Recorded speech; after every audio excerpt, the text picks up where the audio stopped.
الحمد للہ رب العالمین والعاقبۃ للمتقین والصلاة والسلام علی اشرف الانبیاء والمرسلین اعوذ باللہ من الشیطان الرجیم وَإِنَّهُ لَتَنزِيلُ رَبِّ الْعَالَمِينَ۔ آج ہم سورۃ الشعراء کا آخری رکوع پڑھیں گے۔ شروع صورت میں تمہیداً قرآن کریم کے ذکر سے مقصود رسول مکرم صلی اللہ علیہ وآلہ وسلم کی رسالت و نبوت کو ثابت کرنا تھا۔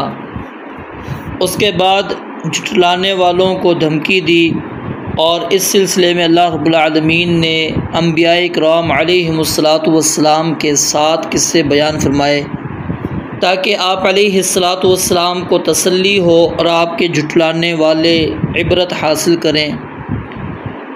اب یہاں سے پھر رسالت کا اثبات شروع کیا اور آپ کی نبوت کے حق ہونے کے دلائل اور کفار کے شبہات کے جواب آخر صورت تک اللہ رب العالمین نے بیان فرمائے ہیں۔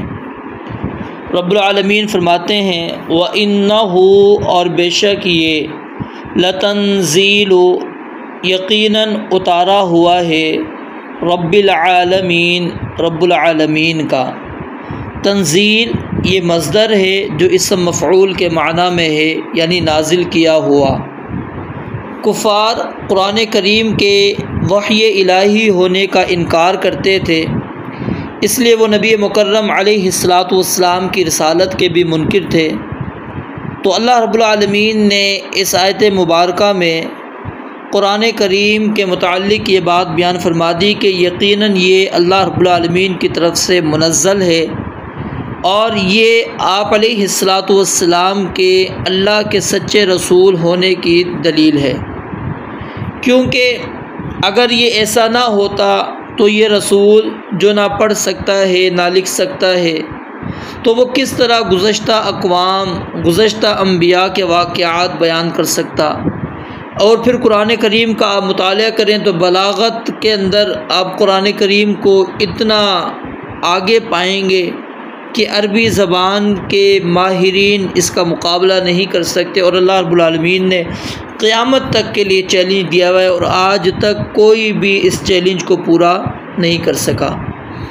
اور اسی طرح جس چیز کا انکار شدید ہوتا ہے تو اس بات کو اتنی ہی تاکید کے ساتھ بیان کیا جاتا ہے۔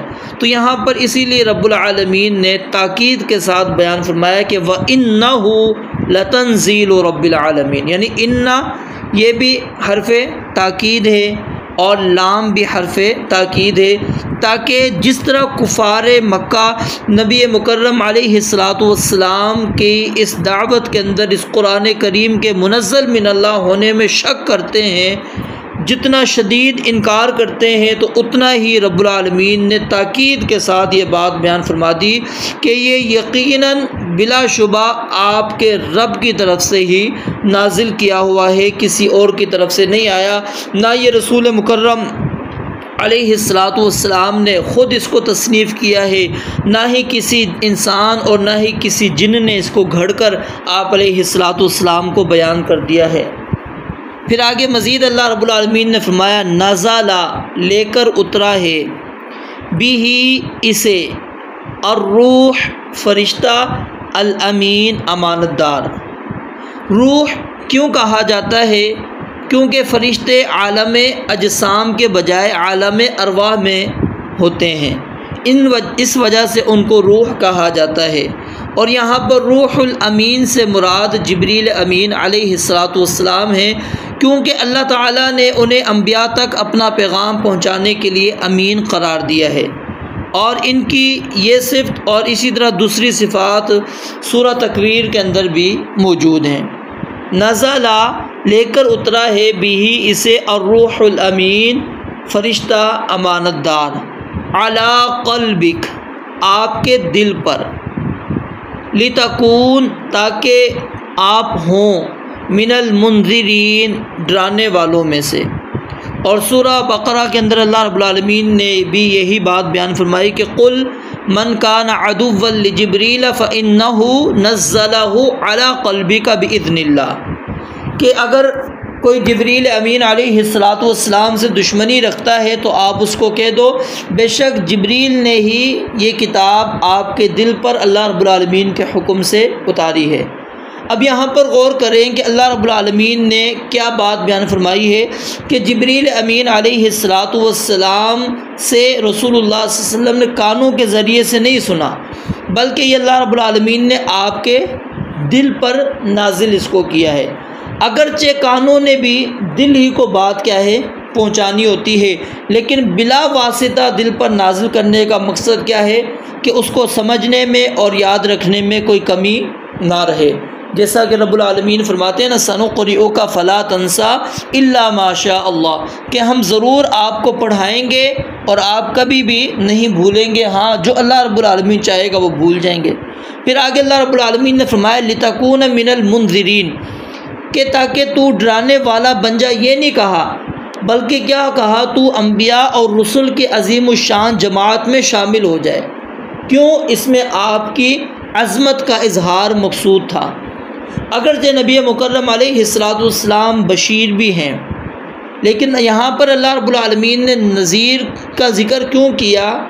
کیونکہ پیچھے جتنی بھی ہم نے واقعات پڑھے انبیاء کے، ان کی اپنی اقوام کو دعوت کے اندر وہ کیا ہے فاتقوا اللہ واطیعون، فاتقوا اللہ ڈرانے پر مشتمل تھے۔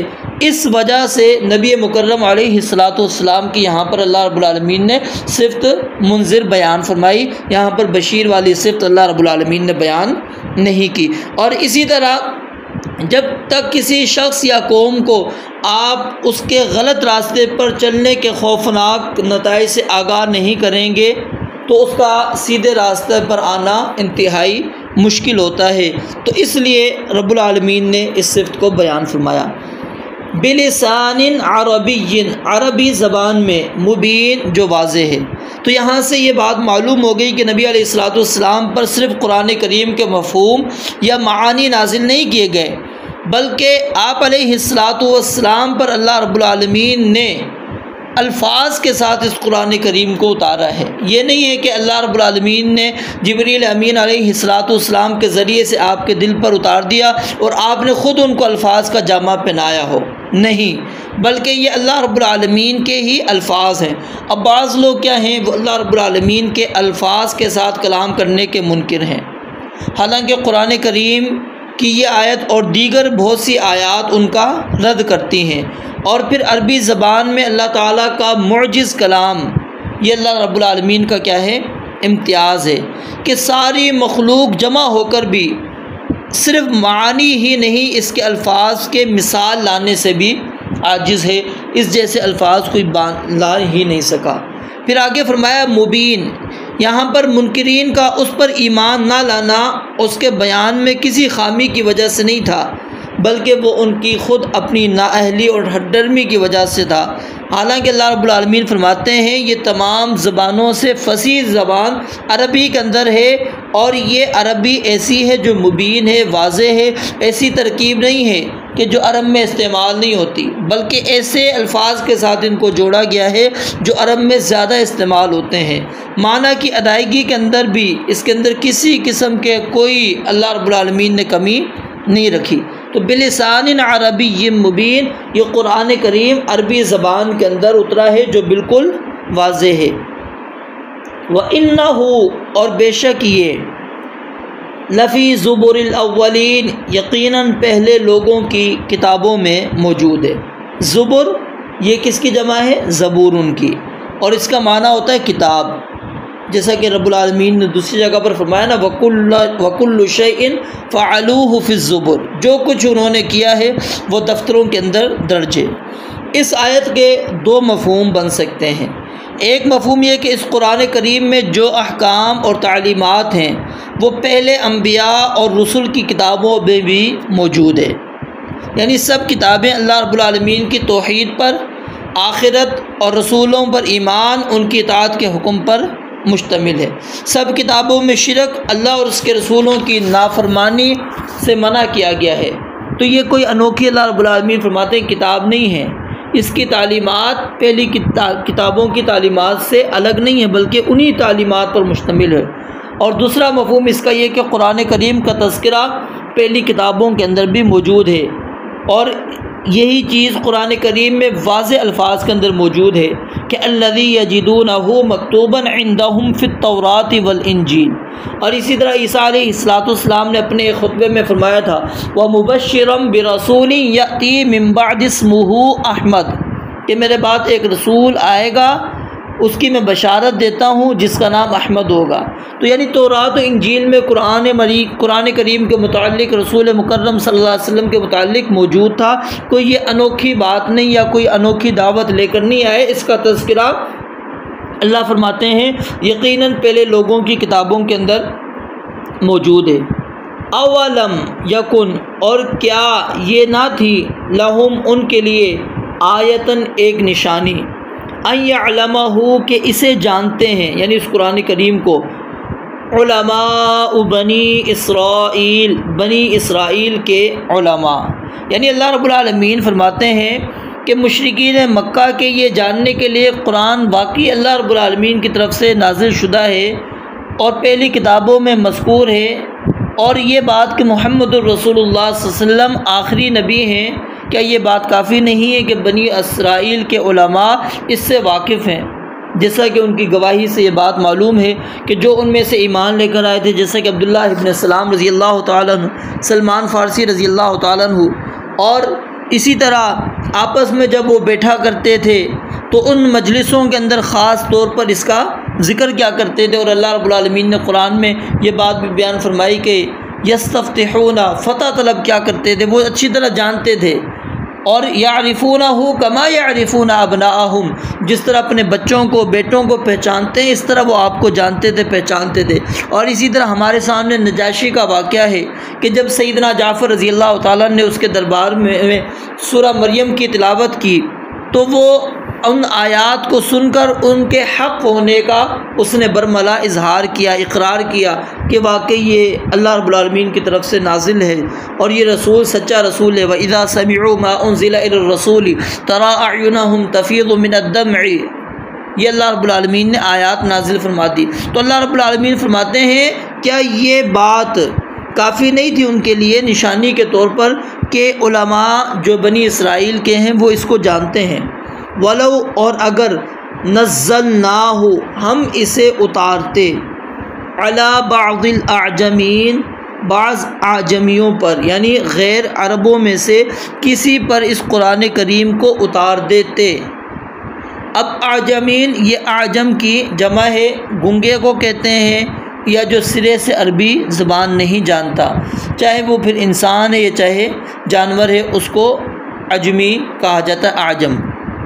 اور اسی آیت کے اندر رسول اللہ صلی اللہ علیہ وسلم کو تسلی دی گئی ہے کہ اگر یہ آپ پر ایمان نہیں لاتے تو آپ اس سے پریشان نہ ہو، یہ تو آپ کے اوپر ہم نے عربی زبان کے اندر قرآن نازل کیا، اگر ہم اس کو کسی عربی کے علاوہ کسی اور پر بھی نازل کرتے پھر بھی یہ ایمان لے کر آنے والے نہیں تھے۔ یعنی جو شخص عربی زبان کا ایک لفظ بھی نہ جانتا ہو وہ ان کے سامنے پڑھتا پھر بھی وہ انکار کرتے تھے، پھر بھی یہ تسلیم نہ کرتے، اور یہ صرف کس وجہ سے؟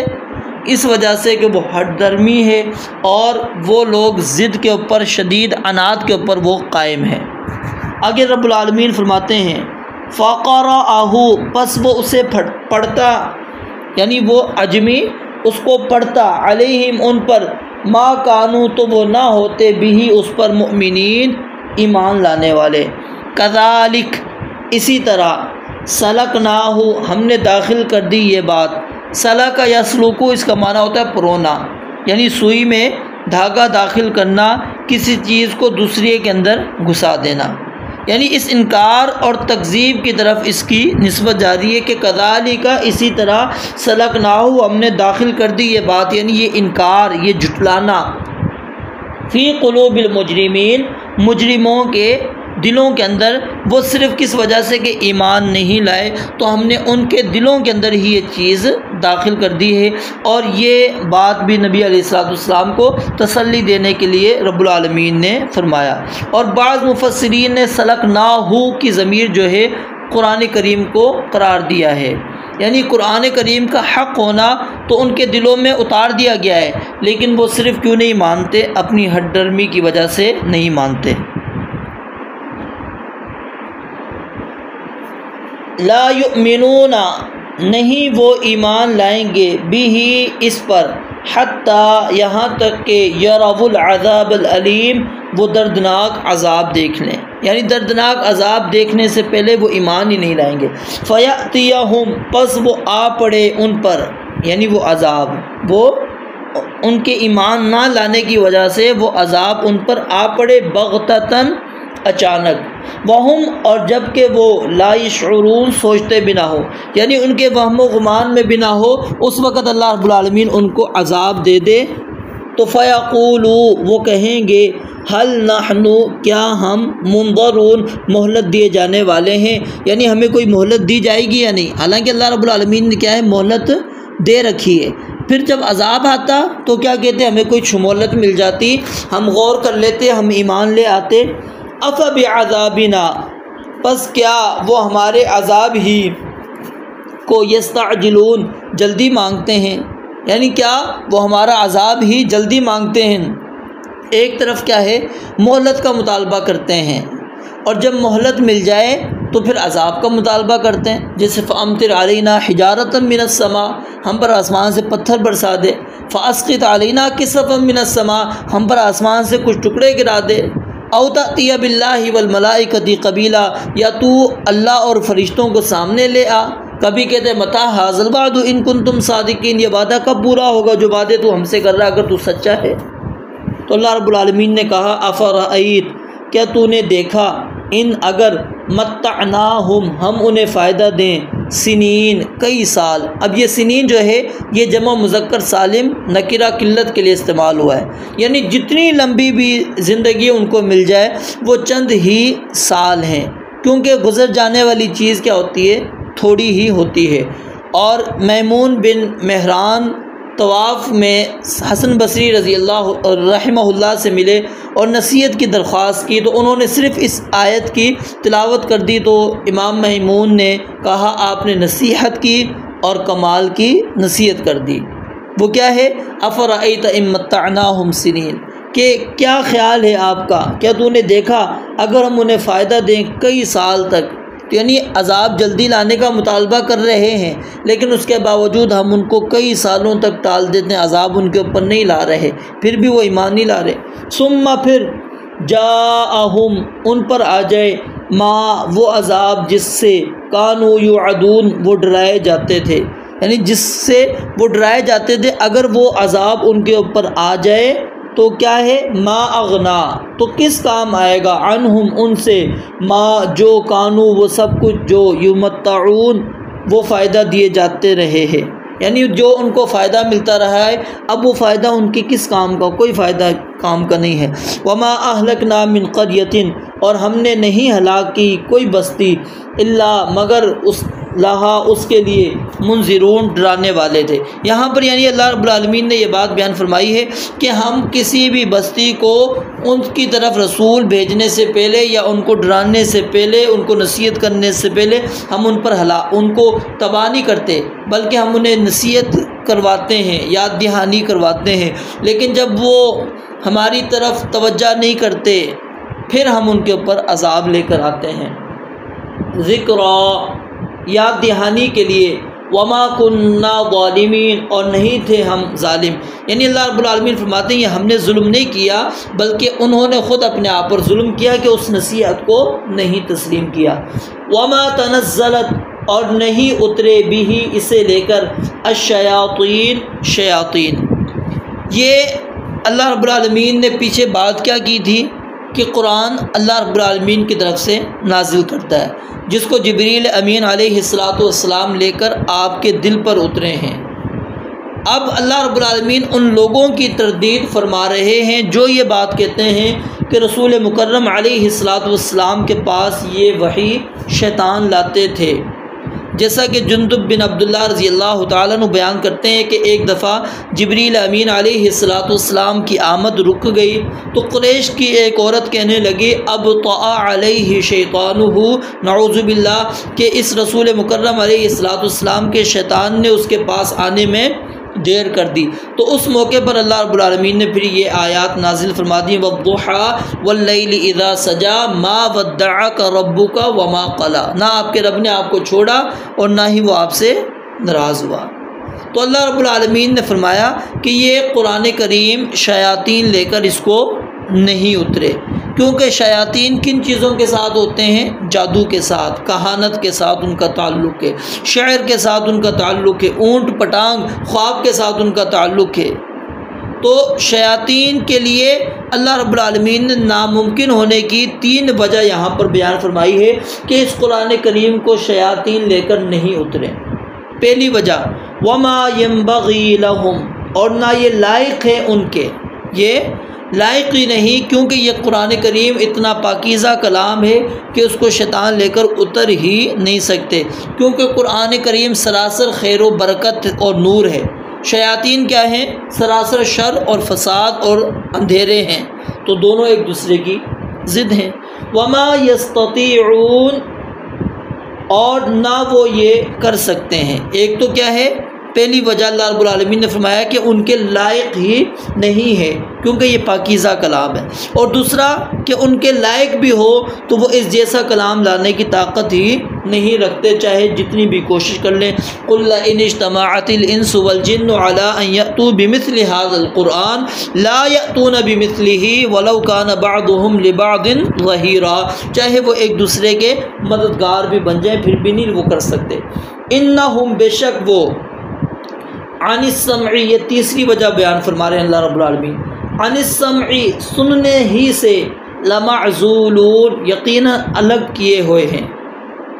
یعنی اگر بالفرض وہ سنا کر لانے کی طاقت بھی رکھتے ہوں تو ان کو اللہ رب العالمین کی بارگاہ میں داخل ہونے کی اجازت نہیں ہے۔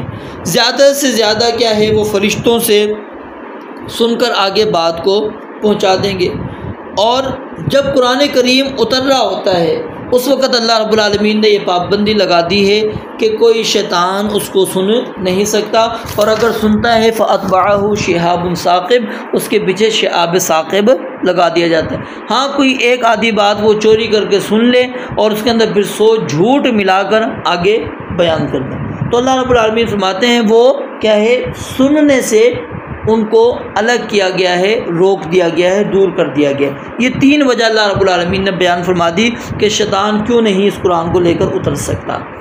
فلا تدعو، اب یہاں پر رسول اللہ صلی اللہ علیہ وسلم کو اللہ رب العالمین حکم دے رہے ہیں کہ جب آپ کو اللہ رب العالمین نے قرآن سچا دیا ہے، اللہ رب العالمین کی طرف سے نازل شدہ ہے، تو اس لیے آپ نے پکارنا بھی پھر اب ایک اللہ ہی کو ہے۔ فلا تدعو، پس آپ مت پکاریے، مع اللہ، اللہ تعالیٰ کے ساتھ، الہًا آخر، کسی اور معبود کو، فتکون، ورنہ آپ ہو جائیں گے، کدھر؟ کس میں سے؟ من المعذبین، عذاب دیے جانے والوں میں سے۔ اب یہاں پر غور کریں، کیا رسول اللہ صلی اللہ علیہ وسلم نے کبھی شرک کیا؟ نہیں۔ کیا کبھی شرک کر سکتے ہیں؟ نہیں۔ نہ آپ نے کبھی شرک کیا، نہ ہی آپ نے کبھی شرک کرنا تھا۔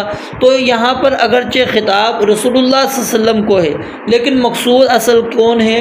کفار اور مشرکین ہیں، ان کو اللہ رب العالمین تنبیہ کرنا چاہ رہے ہیں کہ شرک اتنا سنگین جرم ہے، بالفرض اگر رسول سے بھی سرزد ہو جائے تو اسے بھی عذاب ہوگا، تو پھر دوسرے لوگوں کا حال کیا ہے؟ وَلَقَدْ أُوحِيَ إِلَيْكَ وَإِلَى الَّذِينَ مِن قَبْلِكَ لَئِنْ أَشْرَكْتَ لَيَحْبَطَنَّ عَمَلُكَ وَلَتَكُونَنَّ مِنَ الْخَاسِرِينَ۔ اللہ فرماتے ہیں یقیناً ہم آپ کے عمل ضرور ضائع کر دیں گے اور آپ خسارہ اٹھانے والوں میں سے ہوں گے اگر آپ نے شرک کر لیا۔ تو یہ دعوت ہے یہاں پر ہمارے لیے کہ ہمیں غور کرنا چاہیے کہ کہیں ہماری زندگیوں میں شرک تو نہیں ہے۔ فلا تدعو، بس آپ مت پکاریے، مع اللہ، اللہ تعالیٰ کے ساتھ، الہًا آخر، کسی اور معبود کو، فتکون، وگرنہ آپ ہو جائیں گے، من المعذبین، عذاب دیے جانے والوں میں سے۔ وانذر، اور ڈرا، عشیرتک، اپنے رشتہ داروں کو، الاقربین، جو سب سے قریب ہیں۔ یعنی اپنے سب سے قریب رشتہ داروں کو جب اللہ سے ڈرایا جائے گا تو جو لوگ دور والے ہیں وہ تو بالاولیٰ ڈرانے کے حقدار ہیں، کیونکہ قریب والوں کو بندہ جب ڈراتا ہے تو ان کی ناپسندیدگی، ان کی ناراضگی وہ ساری انسان کو لینی پڑتی ہے۔ جب ان کو انسان برداشت کر لیتا ہے تو دوسروں کی ناراضگی یا ناپسندیدگی تو معمولی سی بات ہے۔ تو جب یہ آیت اتری تو نبی مکرم علیہ الصلاۃ والسلام، سیدنا عبداللہ بن عباس بیان کرتے ہیں کہ آپ علیہ الصلاۃ والسلام صفا پہاڑی پر چڑھے اور آپ آواز لگانے لگے، یا بنی فہر یا بنی عدی لبطون قریش، قریش کے قبائل کو، مختلف قبائلوں کو آپ نے آوازیں دی، حتی اجتمعوا، یہاں تک کہ وہ سارے کے سارے جمع ہو گئے، اور اگر کوئی خود نہیں آ سکتا تھا تو اس نے اپنی جگہ پر کسی اور آدمی کو بھیجا تاکہ دیکھے کہ معاملہ کیا ہے۔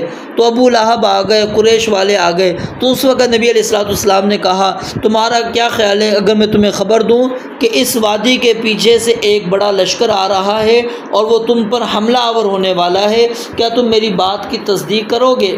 سب نے کیا کہا؟ جی ہاں، ما جربنا علیک الا صدقا، کیونکہ ہم نے آپ پر کبھی بھی سچائی کے علاوہ کسی اور چیز کا تجربہ نہیں کیا، یعنی کبھی آپ نے جھوٹ بولا ہی نہیں ہے۔ تو جب نبی علیہ الصلوۃ والسلام نے دیکھا کہ قوم آپ کی امانت، آپ کی صداقت کی اقرار کرنے والے ہیں، تو اس وقت آپ نے کہا فإنی نذیر لکم بین یدی عذاب شدید، کہ میں اللہ رب العالمین کی طرف سے ڈرانے والا بنا کر تمہاری طرف بھیجا گیا ہوں اور میں بڑے سخت عذاب سے تمہیں ڈرا رہا ہوں۔ تو ابو لہب نے اس وقت کہا تبا لک سائر الیوم، کہ آج کے دن تیرے لیے سارا دن ہلاکت ہو، نعوذ باللہ، کیا تو نے ہمیں اسی لیے جمع کیا تھا؟ اس پر پھر اللہ رب العالمین نے یہ آیات نازل کر دی، سورت نازل کر دی، تبت یدا ابی لہب وتب ما اغنی عنہ مالہ وما کسب۔ اور اسی طرح ابو ہریرہ رضی اللہ تعالیٰ عنہ بیان کرتے ہیں کہ نبی علیہ الصلوۃ والسلام نے بنو عبد مناف کو آواز لگا کر کہا کہ اشتروا انفسکم من اللہ، کہ اپنی جانیں اللہ سے خرید لو۔ پھر آپ نے بنو عبد المطلب ان کو آواز لگائی، کہا اپنی جانیں اللہ سے خرید لو۔ پھر آپ نے زبیر بن عوام کی والدہ اور نبی علیہ الصلوۃ والسلام کی جو پھوپھی صفیہ تھی اور اپنی بیٹی فاطمہ بنت محمد صلی اللہ علیہ وسلم، ان کو آپ نے کہا اپنی جانیں اللہ سے خرید لو، میں اللہ کے ہاں تمہارے لیے کچھ اختیار نہیں رکھتا، ہاں مجھ سے میرے مال میں سے جو چاہتی ہو مانگ لو، سوال کر لو۔ اور ایک روایت میں یہ بھی ہے کہ آپ علیہ الصلوۃ والسلام نے قریش کو اور اپنے چچا عباس کو بھی مخاطب فرمایا، یعنی نبی علیہ الصلوۃ والسلام پر جب یہ آیت اتری، اس سے پہلے بھی آپ دعوت کا کام کر رہے تھے، لیکن جب یہ آیت اتری تو اس کے بعد آپ نے اپنے قریبی رشتہ داروں کو ایک ایک کو آپ نے بلا کر آپ نے ان کو یہ پیغام پہنچا دیا اللہ رب العالمین کا، اور اللہ رب العالمین کے عذاب سے ان کو ڈرایا، اپنے نبی ہونے کی دعوت ان تک پہنچا دی۔ وَأَنذِرْ، اور ڈرائیے، عشیرتک الاقربین، اپنے رشتہ داروں کو جو سب سے قریب ہیں، وَاخْفِضْ، اور جھکا دے، جناحک، اپنا بازو، لمن، ان کے لیے جو اتبعک، تیرے پیچھے چلے، من المؤمنین، ایمان والوں میں سے۔ یعنی نرمی کا یہ حکم کس کے لیے ہے؟ جو آپ کے پیچھے چلنے والے ہیں، یعنی جو مومن ہیں، یعنی جو آپ کی قرابت کی وجہ سے چاہے آپ کا ساتھ دیتے ہیں یا حق کو پہچاننے کے باوجود وہ ایمان نہیں لا رہے، آپ کا ساتھ دیتے ہیں لیکن ایمان نہیں لاتے، آپ نے ان کے ساتھ نرمی نہیں کرنی۔ نرمی آپ نے کس کے ساتھ کرنی ہے؟ اہل ایمان کے ساتھ، مومنین کے ساتھ۔ اور اپنے بازوؤں کو، اپنے پروں کو، آپ نے جس طرح مرغی جب خطرے کو محسوس کرتی ہے تو اپنے بچوں کو اپنے پروں میں لے لیتی ہے، اس طرح یعنی آپ علیہ الصلوۃ والسلام کو اللہ رب العالمین نے فرمایا کہ آپ اپنی رحمت کے اندر اور عنایت کے بازوؤں کے نیچے آپ اہل ایمان کو چھپا لیں۔ فَإِنْ عَصَوْكَ، پس اگر وہ تیری نافرمانی کرے، فقل، تو پس کہہ دے، انی بریء مما تعملون، بے شک میں بری ہوں اس سے جو تم کرتے ہو۔ یعنی اگر وہ تیرے قریبی رشتہ دار ہی کیوں نہ ہوں، اگر تیری بات نہیں مان رہے، تیری نافرمانی کر رہے ہیں، تو آپ ان سے کہہ دو میرا تمہارے ساتھ کوئی تعلق نہیں، آپ اعلان لا تعلق ہی کر لیں، اور اس طرح آپ کم از کم اللہ تعالیٰ کے ہاں کیا ہو جائیں گے؟ بری ہو جائیں گے۔ وتوکل، اور یہاں پر پھر اللہ رب العالمین نے آپ کو حکم دیا ہے کہ بھروسہ کر، کیونکہ بھروسہ اسی ذات پر کیا جاتا ہے جو، یعنی انسان اپنے آپ کو اسی ذات کے سپرد کرتا ہے جس کے متعلق یقین ہو کہ وہ مجھے فائدہ پہنچا سکتی ہے۔ وتوکل اور بھروسہ کر، اعتماد کر، علی العزیز الرحیم اس پر جو سب سے غالب ہے، نہایت رحم والا ہے، یعنی جو سب پر غالب اور نہایت رحم والا ہے، اس رب العالمین پر بھروسہ کر، اعتماد کر۔ الذی وہ ذات جو یراکا تجھے دیکھتا ہے، حین جب تقوم تو کھڑا ہوتا ہے، یعنی آپ اس عزیز و رحیم رب العالمین پر بھروسہ کریں جو ہر وقت آپ کو دیکھ رہا ہے۔ وہ جب آپ نماز کی حالت میں ہوں، رات کو قیام کی حالت میں ہوں، دعوت و جہاد کے فریضے کی ادائیگی ہو، کسی بھی کام کے لیے آپ کا صحابہ میں گھومنا پھرنا، ساری چیزوں سے اللہ رب العالمین کیا ہے، آپ کو اچھی طرح دیکھ رہا ہے، کوئی بھی لمحہ اللہ رب العالمین سے غافل نہیں ہے۔ الذی وہ جو یراکا دیکھتا ہے آپ کو، حین تقوم جب آپ کھڑے ہوتے ہیں، وتقلبکا اور آپ کے پھرنے کو بھی فی الساجدین سجدہ کرنے والوں میں، یعنی صحابہ کرام رضوان اللہ علیہم اجمعین کے ساتھ جب آپ نماز کی حالت میں ہوتے ہیں تو آپ اپنی حالتوں کو تبدیل کرتے ہیں، کبھی سجدے میں، کبھی رکوع میں، کبھی قیام میں، کبھی ان کے ساتھ دعوت و جہاد کے اندر موجود ہیں، تو ہر لمحے سے اللہ رب العالمین آپ سے کیا ہے، واقف ہے۔ اور ان آیات میں اس بات کی طرف بھی اشارہ ہے کہ نبی علیہ الصلوۃ والسلام اور آپ کے صحابہ کرام رضوان اللہ علیہم اجمعین کے شب و روز کی جو مصروفیات تھیں، اگر کوئی شخص دیکھنا چاہے تو وہ دیکھ سکتا ہے، کیونکہ شیاطین کے ساتھ ان کا کوئی تعلق نہیں تھا، اس لیے تو وہ ہر وقت کیا ہے، نماز کے اندر، سجدے کے اندر اللہ رب العالمین نے کہا فی الساجدین۔ اور صحابہ کی اللہ رب العالمین نے یہ صفت بھی بیان فرمائی کہ تراہم رکعا سجدا یبتغون فضلا من اللہ ورضوانا سیماہم فی وجوہہم من اثر السجود، انہ بے شک وہ ہوا وہی السمیع سب کچھ سننے والا ہے، العلیم سب کچھ جاننے والا ہے۔ یہ نہیں ہے کہ صرف دیکھ رہا ہے، بلکہ وہ ہر چیزوں کو وہ سن بھی رہا ہے، ہر چیز کو وہ جان رہا ہے۔ تمہارا رکوع کے اندر پڑھنے والی دعائیں اس کو سن بھی رہا ہے، سجدے کو دیکھ رہا ہے، سجدے میں پڑھی جانے والی دعاؤں کو وہ سن رہا ہے، العلیم سب کچھ جاننے والا ہے۔ هل انبئکم، اب پیچھے اللہ رب العالمین نے کیا ہے، جواب دیا کہ یہ قرآن شیطان کی طرف سے نہیں آیا، اور اب اللہ رب العالمین تھوڑا سا شیاطین کا نقشہ یہاں پر کھینچ رہے ہیں کہ ذرا غور کرو کہ اگر یہ شیاطین کی طرف سے نازل شدہ ہے تو شیاطین کون ہوتے ہیں، کس قسم کے ہوتے ہیں؟ کیا نبی مکرم علیہ الصلوۃ والسلام اس طرح تھے؟ هل انبئکم، کیا میں تمہیں بتاؤں کہ علی من تنزل الشیاطین، کہ کس پر اترتے ہیں شیاطین؟ کیا میں تمہیں بتاؤں کہ شیاطین کس پر اترتے ہیں؟ تنزل وہ اترتے ہیں، علی کل افاک ہر سخت جھوٹے پر، افاک یہ مبالغہ کا صیغہ جو زبردست جھوٹا ہے، اثیم سخت گناہ گار یہ بھی مبالغہ ہے، یعنی جو سخت گناہ گار ہے اس کے اوپر اللہ رب العالمین فرماتے ہیں شیاطین اترتے ہیں۔ اب غور کریں یہاں پر، پہلے کیا فرمایا تھا کہ یہ شیاطین قرآن کریم کو لے کر نہیں اترے اور ان کے لیے ممکن بھی نہیں۔ اب شیاطین کا قرآن لے کر آنے کی طرح نبی علیہ الصلوۃ والسلام پر اترنا بھی کیا ہے، محال ہے، کیوں کہ آپ افاق نہیں ہیں، آپ کیا ہیں، صادق ہیں، آپ امین ہیں، اثیم نہیں ہیں۔ تو جہاں خیر کی تمام خوبیاں موجود ہوں وہاں شیاطین کا کیا کام ہے؟ شیاطین تو وہاں پر جاتے ہیں جو سخت جھوٹے ہوتے ہیں، سخت گناہ گار ہوتے ہیں۔ تو یہاں سے یہ بات ثابت ہو گئی کہ نبی مکرم علیہ الصلوۃ والسلام پر شیاطین کی طرف سے قرآن نہیں اترا۔ یلقون وہ لا ڈالتے ہیں، السمع سنی ہوئی بات، واکثرهم اور ان کے اکثر کاذبون جھوٹے ہیں۔ مطلب کیا ہے، وہ صرف سنی سنائی باتوں کو آگے پہنچا دیتے ہیں۔ اس کے دو مفہوم ہیں، ایک تو یہ کہ شیاطین فرشتوں سے سنی ہوئی بات کاہنوں کے کانوں میں ڈال دیتے ہیں، جن میں وہ اپنی طرف سے مزید 100 جھوٹی باتیں ملا دیتے ہیں۔ اب وہ فرشتوں سے جو بات سنی ہوتی ہے وہ تو سچی تھی، 100 جھوٹی باتوں کی طرف انسان توجہ نہیں کرتا، وہ ایک سچ کی طرف توجہ کرتا ہے۔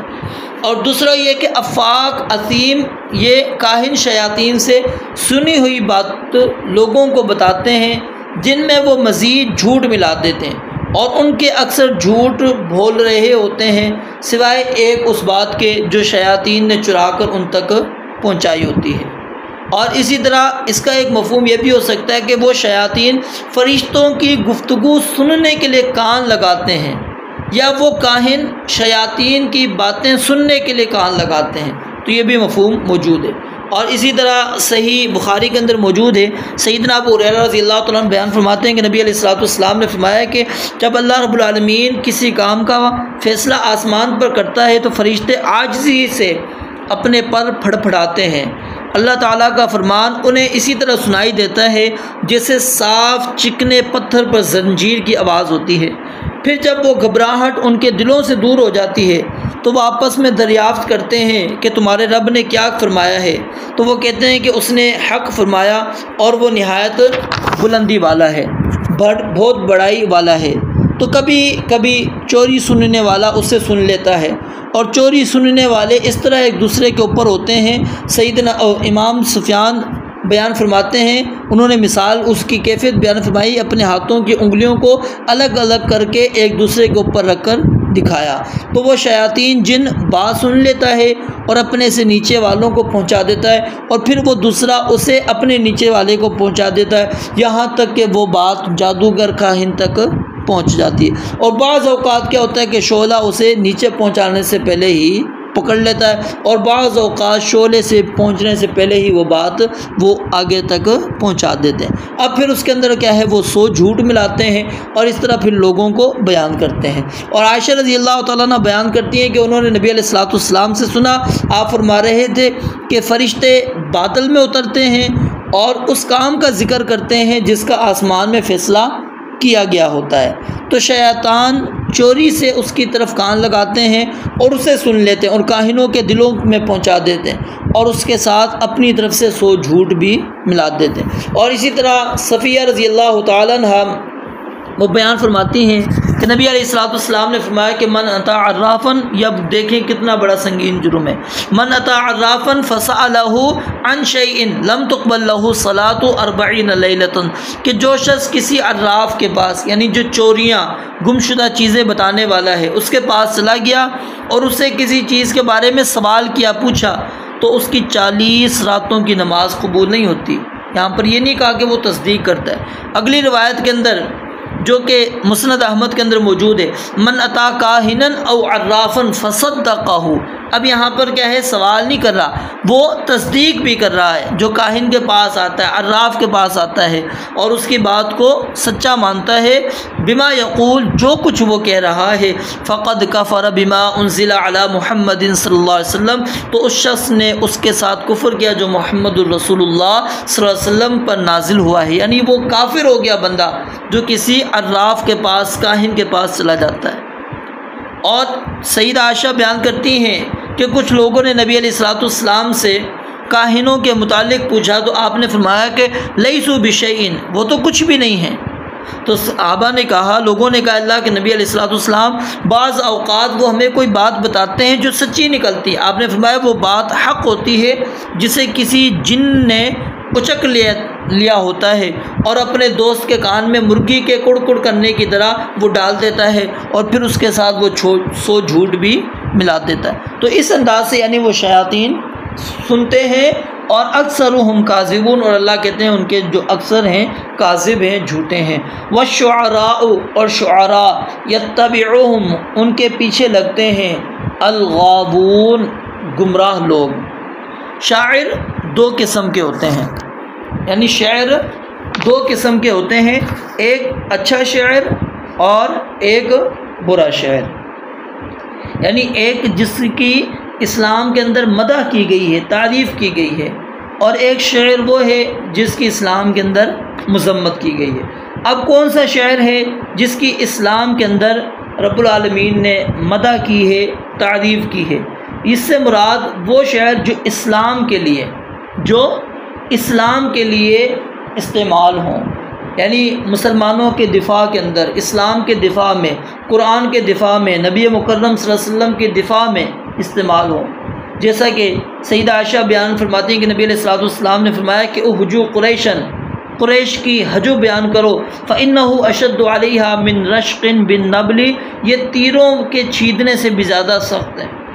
پھر اس حدیث کے آخر میں یہ ہے کہ سیدہ عائشہ بیان کرتی ہیں کہ میں نے نبی علیہ السلام سے سنا، آپ سیدنا حسان بن ثابت رضی اللہ تعالیٰ عنہ سے کہہ رہے تھے کہ روح القدس تیری مدد کرتا رہتا ہے جب تک تو اللہ اور اس کے رسول کا دفاع کرتا رہے۔ اور فرماتی ہیں میں نے یہ بھی سنا کہ آپ نے فرمایا کہ حسان نے ان کی حجو کی اور شفا دی اور شفا پائی۔ اسی طرح کعب بن مالک کہتے ہیں میں نے کہا اللہ کے رسول علیہ السلام آپ کی شعر کے بارے میں کیا رائے ہے؟ تو آپ نے فرمایا کہ ان المؤمن یجاہد بسیفہ ولسانہ، کہ مومن جو ہے وہ اپنی تلوار اور اپنی زبان کے ساتھ جہاد کرتا ہے۔ قسم ہے اس ذات کی جس کے ہاتھ میں میری جان ہے، گویا تم انہیں تیروں کے ساتھ چھیدتے ہو، یعنی اشعار کے ذریعے سے اگر آپ کفار کی حجو بیان کر رہے ہیں تو یہ اسلام کے اندر محبوب ہے۔ اور نبی علیہ السلام نے فرمایا بھی ان من الشعر حکمتاً، کہ بعض شعر جو ہوتے ہیں حکمت ہوتے ہیں۔ سیدنا عبداللہ بن عمر بن عاص فرماتے ہیں کہ نبی علیہ السلام نے فرمایا شعر کلام کی طرح ہے، جو اس میں سے اچھا ہے وہ اچھے کلام کی طرح ہے، جو اس میں سے برا ہے وہ کس کی طرح ہے؟ برے کلام کی طرح ہے۔ تو ایسے اشعار جو برے اشعار ہوں، اور جیسا کہ شاعروں کی اگر ہم زندگی کو دیکھیں یا ان کے اشعاروں کو ہم سنیں پڑھیں تو اس کے اندر آپ کو شاعروں کا جو محبوب ملے گا موضوع وہ کیا ہوگا؟ عشق بازی، شراب نوشی، بازاری عورتوں یا کسی کی معصوم بیٹی بہو کے حسن و جمال کا تذکرہ ہوگا، یا شہوت بھڑکانے والی فحش باتیں ہوں گی، یا کسی کی بے جا مدح ہوگی، یا کسی کی بے جا مذمت ہوگی۔ تو اس قسم کے اشعار اللہ رب العالمین کو اور نبی مکرم علیہ السلام کو پسند نہیں ہیں۔ اور آپ علیہ السلام نے اس کے اندر یعنی اس شخص کی جو برے اشعار کہتا ہے مذمت بیان کرتے ہوئے آپ علیہ السلام نے فرمایا لَأَن يَمْتَلِيَ جَوْفُ الرَّجُلِ قَيْحًا يَرِيهِ خَيْرٌ مِّنْ أَن يَمْتَلِيَ شِعْرًا، کہ تم میں سے کسی آدمی کا اندرون یعنی سینہ پیٹ پیپ سے بھر جائے، جو اسے گلا دے تو وہ اس سے بہتر ہے کہ وہ شعر سے بھرے۔ مطلب کیا ہے؟ قرآن و حدیث کے بجائے اشعار انسان کے اوپر غالب ہوں، تو اس چیز کو نبی علیہ السلام نے پسند نہیں کیا۔ پھر آپ علیہ السلام نے ایک موقع پر عمر بن شرید اپنے والد سے بیان کرتے ہیں کہ ایک دن میں نبی علیہ السلام کے پیچھے سواری پر سوار تھا، آپ نے فرمایا کہ کیا امیہ بن ابی سلط اس کے اشعار میں سے کچھ آپ کے پاس موجود ہے؟ میں نے کہا ہاں۔ تو پڑھتا گیا میں، حتیٰ کہ آپ علیہ السلام کو میں نے 100 اشعار سنا دیے۔ اور پھر عبداللہ بن عباس رضی اللہ تعالیٰ عنہ کے متعلق آتا ہے کہ وہ قرآن کریم کی تفسیر کے اندر اشعار عرب سے استشہاد لیا کرتے تھے، دلیل لیا کرتے تھے۔ اور عبداللہ بن عباس رضی اللہ تعالیٰ عنہ بیان فرماتے ہیں اذا خفی علیکم شیء من القرآن فابتغوه فی الشعر فانہ دیوان العرب، کہ جب تم میں سے قرآن کریم کی کوئی چیز مخفی رہ جائے، کسی کا مطلب تمہیں سمجھ میں نہیں آ رہا، تو اسے شعر میں تلاش کرو کیونکہ وہ عرب کا دیوان ہے۔ تو بہرحال شعر کیا ہے؟ 2 قسم کے ہیں، ایک جن کی تعریف کی جائے گی اور ایک وہ اشعار جو قابل مذمت ہے۔ یہاں پر اللہ رب العالمین نے جس کا تذکرہ کیا وہ ایسے اشعار اور ایسے شعراء کی اللہ رب العالمین نے خصوصیات بیان فرمائی ہیں جو جھوٹے شعراء تھے، گمراہ شعراء تھے، اور اس کے اندر اللہ رب العالمین نے اس کا تذکرہ کر کے یہ چیز بیان فرما دی کہ شعراء کو دیکھو اور نبی علیہ السلام کو دیکھو، شعر کو دیکھو اور قرآن کریم کو دیکھو، دونوں کے درمیان میں مشرق و مغرب کا فاصلہ ہے۔ تو یہ کس طرح ممکن ہے کہ اس قرآن کریم کو جو تم کہتے ہو کہ شعراء نے کیونکہ پیچھے کاہن کا انکار کیا، اب شعراء کا رب العالمین نے ایک اعتراض نبی علیہ السلام پر، یعنی یہ بھی کیا جاتا تھا کہ آپ شاعر ہیں، تو رب العالمین نے اس کا بھی یہاں پر انکار کر دیا۔ اور 3 یہاں پر اللہ رب العالمین نے کیا ہے شعراء کی خصوصیات ان آیات کے اندر بیان فرمائی۔ فرمایا وَالشُّعَرَاءُ، اور شعراء يَتَّبِعُهُمْ ان کے پیچھے لگتے ہیں، الغاوون گمراہ لوگ۔ کون لوگ پیچھے لگتے ہیں؟ پہلی صفت ان کی کیا ہے کہ وہ گمراہ ہوتے ہیں، بھٹکے ہوئے ہوتے ہیں، اوباش قسم کے لوگ ہوتے ہیں، وہ ان کے پیچھے چلتے ہیں کیونکہ وہ خود ہی گمراہ ہوتے ہیں، دوسروں کو بھی کیا کرتے ہیں؟ گمراہ کرتے ہیں۔ اب عرب کے سب سے بڑے شاعر کو ہی دیکھ لیں آپ، امرؤ القیس کو، جس نے بے حیائی فحاشی کی اشاعت اپنے شعروں میں کی، اس کی کوئی مثال ہی نہیں ملتی۔ تو اہل عرب اس کو کیا کہتے تھے؟ الملک الضلیل، کہ یہ ایسا بادشاہ ہے جو گمراہ بادشاہ ہے، رندہ، اس کو دھتکار دیا گیا ہے، ایسا بادشاہ ہے۔